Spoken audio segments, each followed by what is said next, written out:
உலகம் முழுக்க யுத்தங்கள் தீவிரமாகிக்கிட்டே இருக்கு. ஏதோ ஒரு ஸ்டேஜ்ல பெரிய அளவுல அவன் பஞ்சாயத்தை தீர்த்துக்கிறேன்னு போய் தனித்தனியா நின்னா கூட உலக யுத்தம் மாதிரி தான் இருக்கும். என்ன ஒண்ணு சேர்ந்து அணி சேர்ந்து நிக்க முடியாத ஒழிய எல்லா பக்கமும் யுத்தமா இருக்கும் அப்படிங்கிற ஒரு விசித்திரமான சூழ்நிலையை நோக்கி போகுது.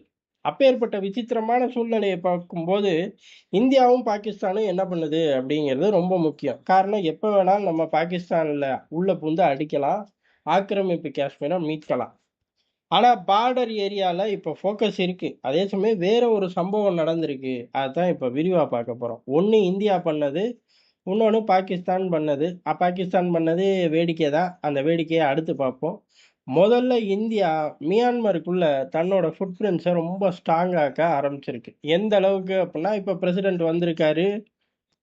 ஏகப்பட்ட பேச்சுவார்த்தையெல்லாம் போயிருக்கும். சத்தியங்கள் நிறைய பண்ணி கொடுத்ததாக கேள்விப்படுறோம். ஆனா சத்தியங்களை மீறி மியான்மர்ல ஹோல்டு எடுக்கணும் அப்படின்னா பிரசிடென்ட் மட்டும் முக்கியம் கிடையாது.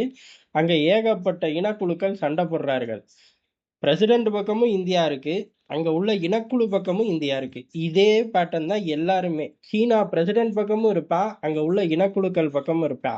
அண்ணன் அமெரிக்காவும் அதே தான். பிரசிடென்ட் பக்கமும் நான் இருக்கேன், இனக்குழு பக்கமும் நான் இருக்கேன். ஒரே நாடு 2 டீம் அனுப்பிச்சிரும். 2 பேருக்கு பின்னாடியும் இருக்கு. ஏன் அப்படின்னா, எவன் ஜெயிக்க போறான்னு தெரியல. அட்லீஸ்ட் ஜெயிக்காம ஆளுக்கு பாதி பாதி நிக்கவும் வாய்ப்பு இருக்கு. அப்படி இருக்கும்போது, ஏற்கனவே அந்த நாடு குட்டி நாடு தான். ரொம்ப குட்டி கிடையாது, குட்டி நாடு. ஆனா வளங்கள் கொட்டி கிடக்கு. எல்லாத்தையும் ஆட்டைய போடணும்ல. அப்ப 2 பக்கம் நம்ம பாட்டு பிரிஞ்சு நின்னுக்குவோம். இப்ப என்ன கெட்டு போச்சு அப்படின்னு எல்லா நாடுகளும் ஒரே டைரக்ஷன்ல தான் போறார்கள். நம்மளும் அதே டைரக்ஷன்ல தான் போனோம். இதுல சீனா மட்டும் ஃபர்ஸ்ட் பிரசிடென்ட் பக்கம் இருந்தான். அதுக்கடுத்து தொப்புக்கடின்னு பிரசிடெண்ட்டை போட்டு இனக்குழு பக்கம் போனான். இனக்குழு பத்தி விட்டாங்க, நீ மட்டும் வந்த தொலைச்சிருவேன் உன்னைய அப்படின்னு. உடனே பதிலுக்கு பிரசிடென்ட் பக்கம் போய் நின்றுட்டு தப்பி தவறி, டேய் கொஞ்சூடு சேர்த்துக்கங்கடா, ஏதாச்சும் சப்போர்ட் பண்ணுவேன்டா உங்களுக்கு அப்படின்னு சொல்லி கொஞ்சமா ஆட்களை பிடிச்சு வச்சிருக்கார்கள். ஆனா சீனாவுக்கு ஃபுட் பிரிண்ட் இருக்கு, அமெரிக்காவுக்கு இருக்கு, இப்ப இந்தியாவுக்கு ஏற்கனவே இருக்கு. இப்ப வெளிப்படையாவே நம்ம டெவலப் பண்ணிக்கிட்டு இருக்கோம்.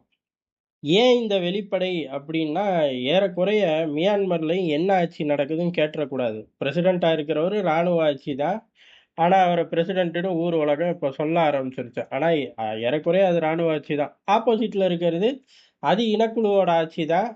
அதையுமே கொஞ்ச நாள்ல பிரசிடென்ட் ஆட்சி அப்படின்னு சொல்றதுக்கு வாய்ப்பு இருக்கு. ஏன்னா, அந்த திசையை நோக்கி தான் உலகம் போகுது. இப்ப அத வெளிப்படையாவே எல்லாரும் அப்டேட் பண்ண ஆரம்பிச்சுட்டார்கள். எப்படி ஆப்கானிஸ்தான்ல வெளிப்படையாவே அப்டேட் பண்ணிக்கிட்டு இருக்கோம், அதே மாரி இங்கேயும் அப்டேட் பண்ண ஆரம்பிக்கிறோம். இதுல மியான்மர் நமக்கு ஸ்ட்ராட்டஜிக் லொகேஷன் மட்டும் கிடையாது. அங்க ரேர் எர்த் மினரல் நெறைய இருக்கு. அது ஒண்ணு போதுமே, உலகம் பூரா வந்து பாஞ்சிருமே, இத சமாளிக்கணுமே அப்படிங்கிற ஒரு சூழ்நிலை நமக்கு. காரணம், நம்மளும் மியான்மரும் பார்டர் அப்படிங்கிறது ஏகப்பட்ட கிலோமீட்டர். இன்னமும் பாதி பயலுக அத பார்டர்ன்னே ஒத்துக்க மாட்டாங்க. அதாவது பார்டர்ன்னு ஒத்துக்குவார்கள். அது எப்படி எங்கள பார்டர் போட்டு கண்ட்ரோல் பண்ண முடியும் அப்படின்னு அங்க உள்ள நெறைய இனக்குழுக்கள் இங்கிட்டு ஓடி வந்துருவாய்ங்க. அந்த மனநிலையில இருக்கக்கூடிய ஒரு சில பகுதிகளும் அதுல கட் ஆகும். அப்பேற்பட்ட இடத்துல கனிம வளத்த எடுக்கிறது அப்படிங்கிறது சிரமமான காரியம். அதுக்குன்னு நம்ம வேடிக்கை பார்க்க முடியுமா? பார்த்துறக்கூடாது. அந்த இடத்துல அரசாங்கங்கள் அலர்ட் ஆயிருச்சு. இப்ப கிடையாது, ரொம்ப நாள் முன்னாடியே அலர்ட் ஆயிட்டார்கள். எல்லைய டெவலப் பண்ணாட்டி பிரச்சனையே வராது தெரியுமா? அப்படிங்கிற ஃபார்முலாவ எப்ப தூக்கி வீசினார்களோ, அப்பவே இந்த பக்கம் மியான்மர்லயும் ஃபோக்கஸ் பண்ண ஆரம்பிச்சுட்டார்கள். அதனால வேலை ஜரூரா நடக்குது. ஏதோ ஒரு காலகட்டத்தில அங்கேருந்து வெட்டி எடுத்து நிம்மதியா கடத்த முடியும். அதாவது வெளியில கொண்டு வர முடியும் அப்படிங்கும்போது, டக்குன்னு நம்ம பெரிய பிளேயரா அந்த பகுதியில இருந்தா தான் அந்த மைலேஜ எடுக்க முடியும். அதுக்கான வேலைகள் இப்ப தீவிரமா நடந்து முடிஞ்சிருக்கு. ஏதோ ஒரு காலகட்டத்தில பிரச்சனை முடியுதோ, முடியாமையோ, வெளிப்படையாவோ இல்ல மறைமுகமாவோ வெட்டி எடுக்கும்போது, நமக்கு ஒரு பங்கு உறுதி. இத ரொம்ப நாள் முன்னாடியே நம்ம அச்சீவ் பண்ணி வச்சிருக்கோம். இப்ப சீனா பங்கை தூக்குறோம், அமெரிக்க பங்கை தூக்குறோம். அந்த ஒரு முடிவுல தான் டெல்லி இறங்கி மியான்மர்ல அடிக்குது. அதோட பிள்ளையார் சுழிலாம் போட்டு இப்ப பெரிய அளவுல ஆட்டத்தையே ஆரம்பிச்சிருக்கோம். மேற்கொண்டு வெற்றிகள் கிடைக்கும்போது நம்ம இங்க விரிவா பார்ப்போம். சரி, இவ்வளவு பண்றோமே, பாகிஸ்தான் என்ன பண்றான் அப்படிங்கிறதா. பாகிஸ்தான் ஒரு விசித்திரமான விஷயத்த பண்றாய்ங்க. என்ன அப்படின்னா, அவனுங்க நாட்டிலேயே கதறாய்ங்க, அமெரிக்காக்குள்ளேயே யோசிக்கிறாய்ங்க. ஒருவேளை இது ஊழலோ அப்படின்னு அமெரிக்காக்குள்ளேயே பேச ஆரம்பிக்கிறாங்க. பாகிஸ்தான்ல எப்பயுமே ஊழல் தானடா, என்னடா புதுசா ஒருவேளை இது ஊழலான்னு கேட்குறீங்களே அப்படின்னு கேட்டா, இல்லங்க. அவங்கள பத்தி கேட்கல. எங்க நாட்டு அரசியல்வாதிக ஊழல் பண்றார்களோ! அப்படின்னு சந்தேகம் வந்துருச்சுன்ட்டாய்ங்க. உங்க நாட்டுல தான் ஊழல் இருக்கு. அது ஸ்டாக் மார்க்கெட்ல தானே! ஆயுத சந்தையில தானே! என்னமோ புதுசா சொல்ற அப்படின்னு கேட்டோம்னா, அங்க தான் பிரச்சனையே வெடிக்குது. என்ன அப்புட்ன்னா, பாகிஸ்தான் நெறைய லாபி செய்ற குழுக்கள அமெரிக்கால வச்சிருக்கு. இங்க நெறையா அப்படின்னோனே, நம்ம இஸ்ரேல், இந்தியாவோடலாம் கம்பேர் பண்ணக்கூடாது. ஏதோ ஒரு மூலைக்கு வச்சிருக்கான். அவனும் தன்னோட பிரசன்ஸ் இருக்கு அப்படின்னு வச்சிருக்கான். சரி காசு? இங்க இருந்து போற காச திருப்பி கொஞ்சூண்டு இங்க அனுப்புறான். எது அமெரிக்கால இருந்து தான் ஃபண்ட் போகுது அவனுக்கு செலவுக்கு. அந்த ஃபண்ட கொஞ்சூண்டு எடுத்து திருப்பி லாபி செய்றக்கு அமெரிக்காலயே செலவு பண்றார்கள்.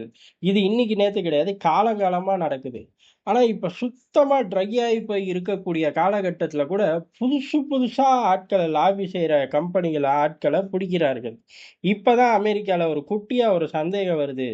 ஒருவேள நம்ம பயலுக பணத்த பூரா அங்க குடுத்துட்டு, இந்த பக்கம் நான் புதுசா சில அமைப்புகள உருவாக்குறேன். அந்த அமைப்புகளுக்கு இந்த பணத்த கொண்டு வந்து உனக்கு லாபி செய்யன்னு சொல்லி குடு, அப்படின்னு சொல்லி டைவர்ட் பண்றார்களோ! அப்படின்னு ஒரு சர்ச்சை வெடிச்சிருக்கு.